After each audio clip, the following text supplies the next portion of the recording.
Hello, my friends, and I hope you are having a fantastic day.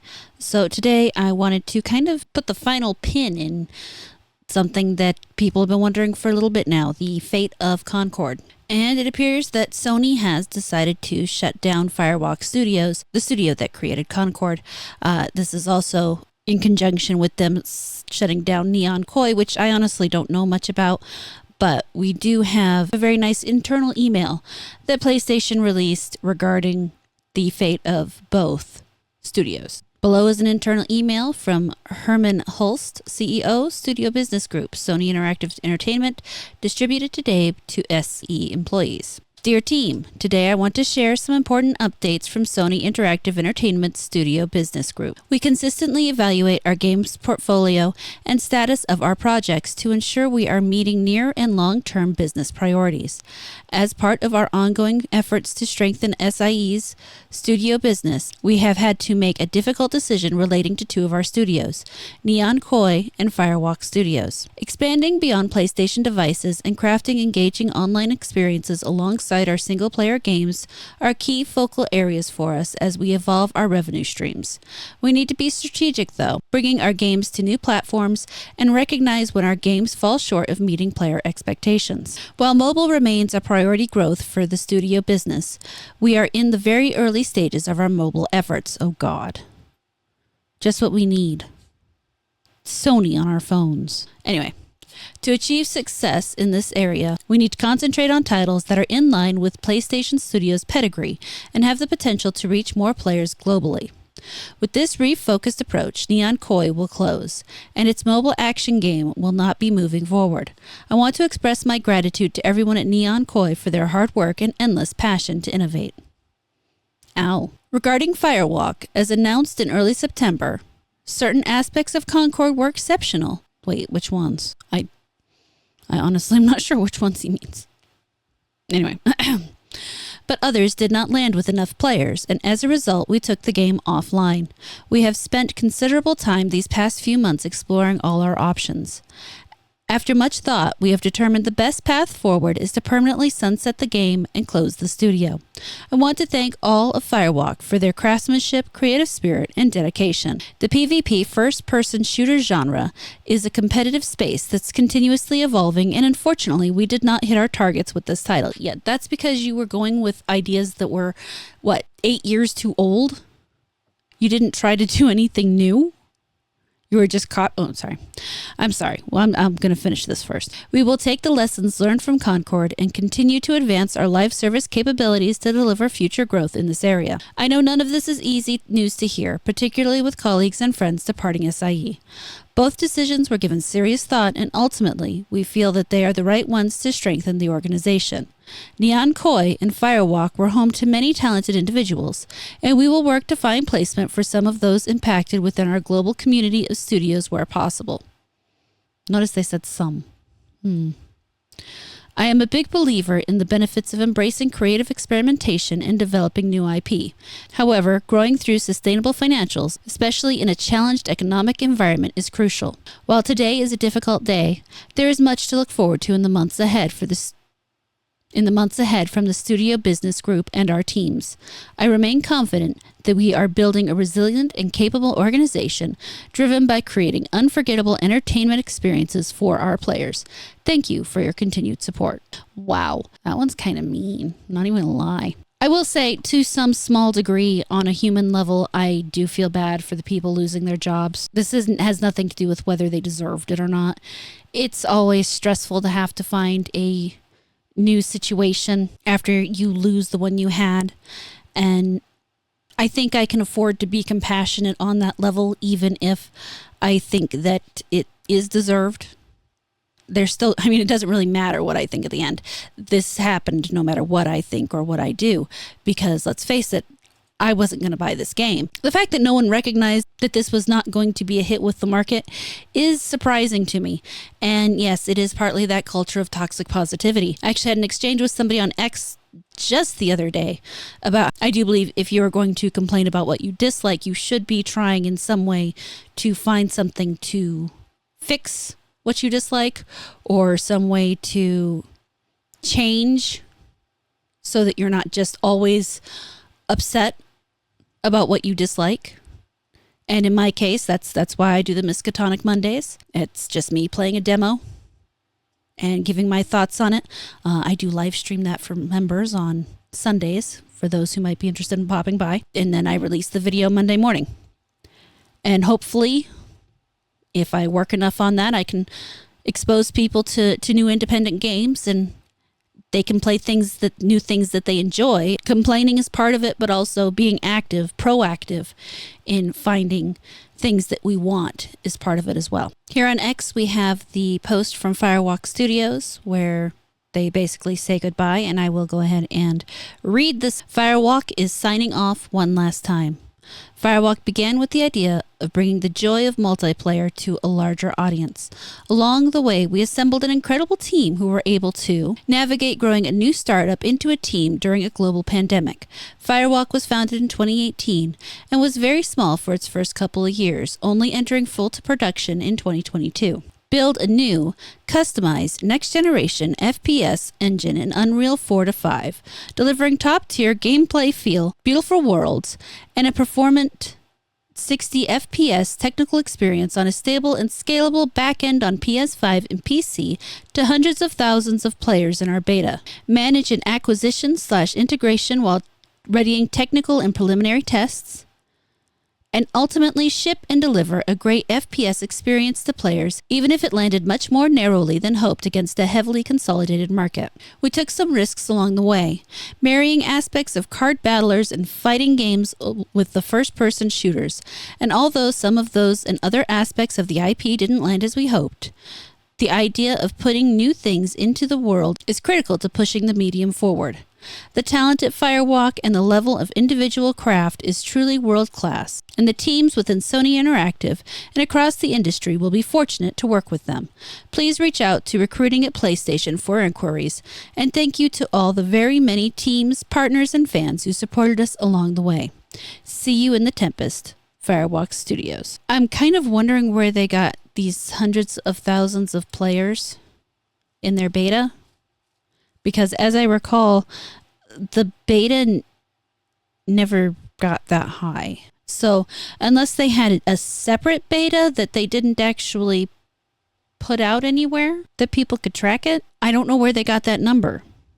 And that seems very odd to me. Was it maybe hundreds of thousands of PlayStation 5 players? But while I may think the result that they came out with was bad, and I may also think that they did not properly anticipate the audience they were marketing to, they were creating for, I do understand being proud of your work, even if nobody else likes it. And they do seem to be proud of their work, even though nobody else liked it. In some ways, that's admirable. In other ways, it's delusional. But sometimes you need a little bit of both.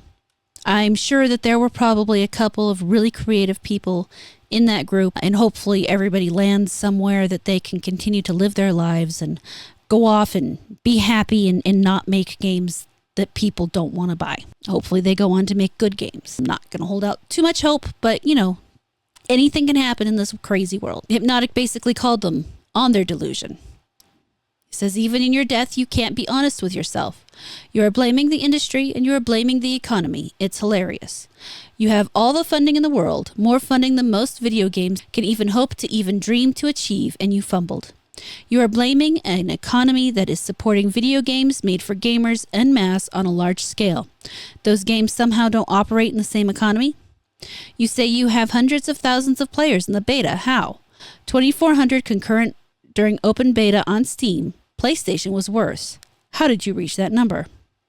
You say you took risks, but the only risks you took was thinking people were going to pay $40 entry fee for absolute garbage that your competitors did better for free. You took risks by attacking the gamers who might have checked out your game if you could have even remotely explained the game in any meaningful way, other than it's colorfully diverse and showcased it. You took risks by claiming the criticisms you were getting was white noise and didn't amount to anything. That the support outweighed the bad. Well, did it? What a shit show. And he's right entirely. There's nothing here that I can really say is wrong.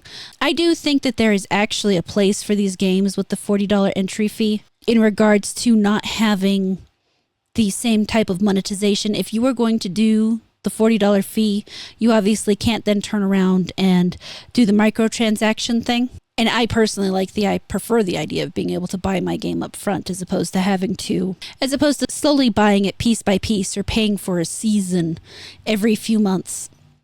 But I'm old fashioned that way. I can understand the appeal of doing it the other way around. And while the economy wasn't their entire downfall, it was certainly a portion of it. I've said it before, I'll say it probably a million times more before things finally start to get better. When people don't have the money, they're not willing to take the risk on a half-assed game, especially not one that doesn't appear to have anything of interest. In that same vein, I wanted to take a look at this post here by Luke Stevens.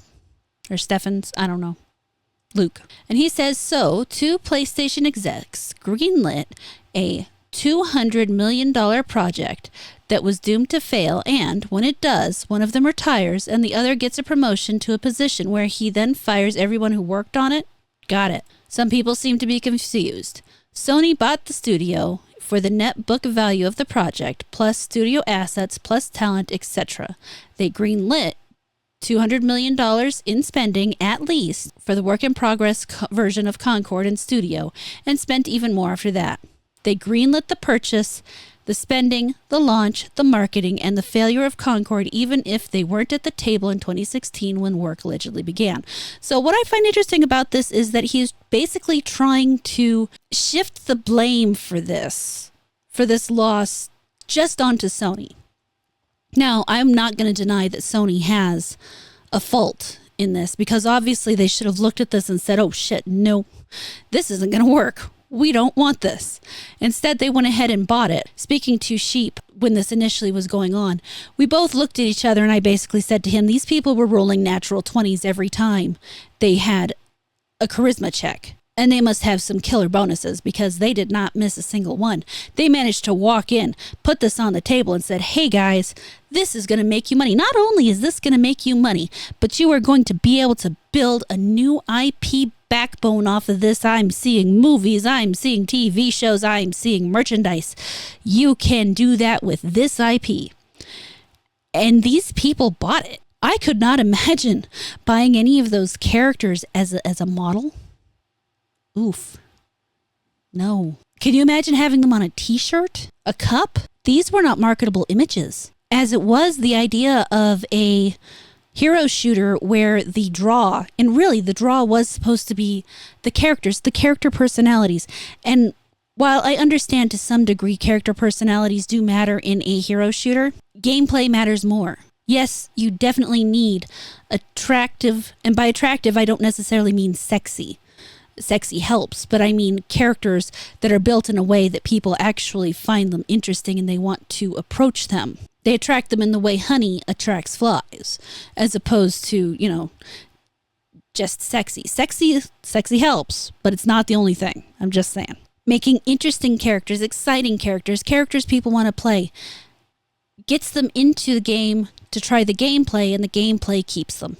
You have to have both. It can't just be, well, I take that back. It can be one or the other, but if it's going to be one or the other, it has to be the gameplay. Because if the gameplay is fantastic, I know a lot of men who will just totally ignore what it looks like and play the game. I don't know many who will play the game just to look at it, even though the gameplay sucks. Doesn't tend to work that way. Not saying it's impossible, just really unlikely. So this whole thing is a dual-sided issue. I mean, on one hand, yeah, they made something terrible, and Sony looked at it and said, ooh, hey, we got to have this, and bought it. And they spent God knows how much money on it. I mean, the guess is around $400 million. The $200 million is after it was purchased for them to continue the work in progress. So I don't know how much that would have been after all of that addition. It's a lot of money down the drain. I'm not surprised they closed the studio. This whole thing was a mess that should have never happened. Everyone involved in this was unable to look at it and say, ooh, this is bad. And it could have been the narrative that the game was trying to force in terms of diversity. that, this is obviously a diverse cast. It's going to pick up those people who generally don't see themselves in games. So it's a huge untapped market. I would love to see the marketing research that was put out to justify this, because unfortunately marketing research firms are totally unreliable anymore. They don't have any more of an idea of what players want any more than the people at the actual studios do right now, because they don't actually talk to players. It's kind of like community managers who don't actually talk to their community and then accurately report back the information to their studio or to their employer. If you have a community manager who's more interested in pushing their agenda than they are in actually supporting their community, you're going to have that issue where the actual concerns of the community don't get addressed, and instead the concerns of the community manager do. To be a good community manager to some degree, you have to be able to sublimate your own desires. You can't just read into what everybody else says to translate it into what you want. You can't just say, well, I'm just going to support the people in this community that are like me, because then you kill the community. And that's basically where we are on Concord, Y'all made a bad decision, a bunch of bad decisions. Repeatedly, you didn't listen to anybody trying to say, hey, this isn't a good idea. You somehow convinced yourselves in a very delusional manner this was going to be great. And when it wasn't, it's everybody else's fault. It can't possibly be the studio's fault. It can't possibly be Sony's fault. It's both of their fault, for the record. They are both equally bad in this situation. It's got to be the economy's fault. It's just those bigoted players' faults. It's everything but the people who actually created the products. And one of those things, I've said it before, and yes, I will say it again. It is the responsibility of the studios, of the game designers, of the game developers to make you want to buy the game. It is not your responsibility to buy the game. If you don't want to buy the game, then they fucked up. Not your fault. You can move on and find something you do want to buy. All that said, what do you guys think? Are you at all surprised that Concord's not coming back? Because personally, I'm not. I'm looking forward to reading your thoughts down in the comments. Thank you so much for watching this video. I really hope you enjoyed it. Please like, comment, subscribe, and turn on the notifications. If you really liked it, you can feel free to share it around, and I will catch you later.